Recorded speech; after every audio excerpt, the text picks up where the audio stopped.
सत्यवादी राजा हरिश्चंद्र की कहानी। सत्यवादी महाराज सूर्यवंश में त्रिशंकु बड़े प्रसिद्ध राजा हुए हैं।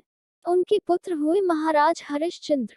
महाराज इतने प्रसिद्ध सत्यवादी और धर्मात्मा थे कि उनकी कीर्ति से देवताओं के राजा इंद्र को भी डाह होने लगी।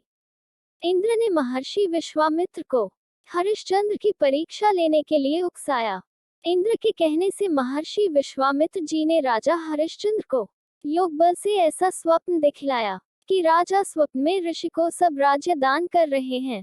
दूसरे दिन महर्षि विश्वामित्र अयोध्या आए और अपना राज्य मांगने लगे। स्वप्न में किए दान को भी राजा ने स्वीकार कर लिया और विश्वामित्र जी को सारा राज्य दे दिया। महाराज हरिश्चंद्र पृथ्वी भर के सम्राट थे। अपना पूरा राज्य उन्होंने दान कर दिया था। अब दान की हुई भूमि में रहना उचित न समझकर स्त्री तथा पुत्र के साथ वे काशी आ गए, क्योंकि पुराणों में यह वर्णन है कि काशी भगवान शंकर के त्रिशूल पर बसी है। वह पृथ्वी में होने पर भी पृथ्वी से अलग मानी जाती है।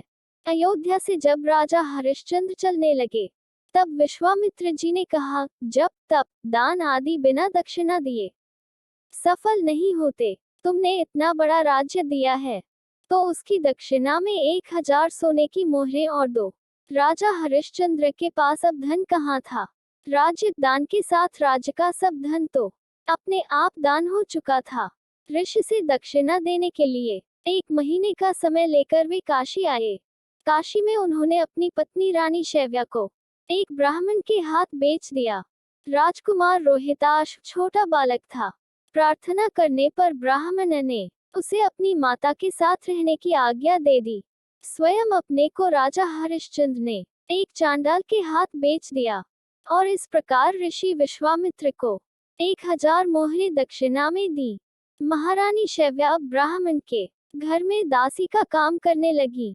चांडाल के सेवक होकर राजा हरिश्चंद्र श्मशान घाट की चौकीदारी करने लगे। वहां जो मुर्दे जलाने को लाए जाते उनसे कर लेकर तब उन्हें जलाने देने का काम चांडाल ने उन्हें सौंपा था।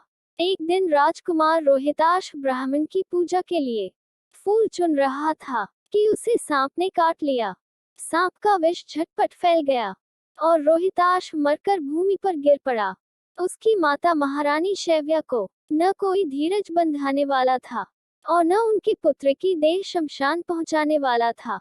वे रोती बिलखती पुत्र की देह को हाथों पर उठाए अकेली रात में शमशान पहुंची। वे पुत्र की देह को जलाने जा रही थी कि हरिश्चंद्र वहां आ गए और मरघट का कर मांगने लगे।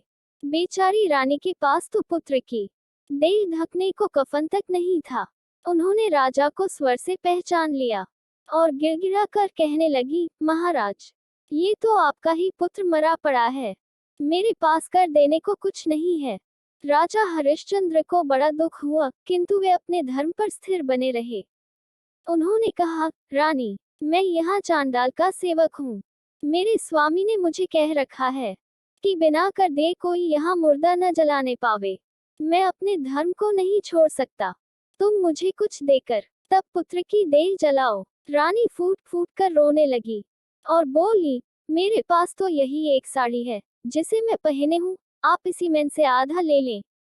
जैसे ही रानी अपनी साड़ी फाड़ने चली वैसे ही वहां भगवान नारायण, इंद्र, धर्मराज आदि देवता और महर्षि विश्वामित्र प्रकट हो गए। महर्षि विश्वामित्र ने बताया कि कुमार रोहित मरा नहीं है। ये सब तो ऋषि ने योग माया से दिखलाया था। राजा हरिश्चंद्र को खरीदने वाले चांडाल के रूप में साक्षात धर्मराज थे। सत्य साक्षात नारायण का स्वरूप है। सत्य के प्रभाव से राजा हरिश्चंद्र महारानी शैव्या के साथ भगवान के धाम को चले गए।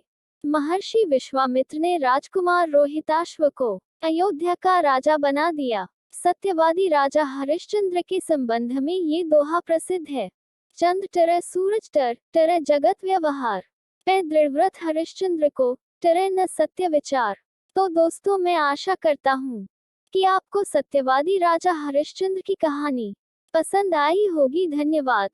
प्लीज वीडियो पसंद आए तो लाइक और चैनल पर पहली बार आए तो सब्सक्राइब, कमेंट और अपने दोस्तों के साथ शेयर करना मत भूलना।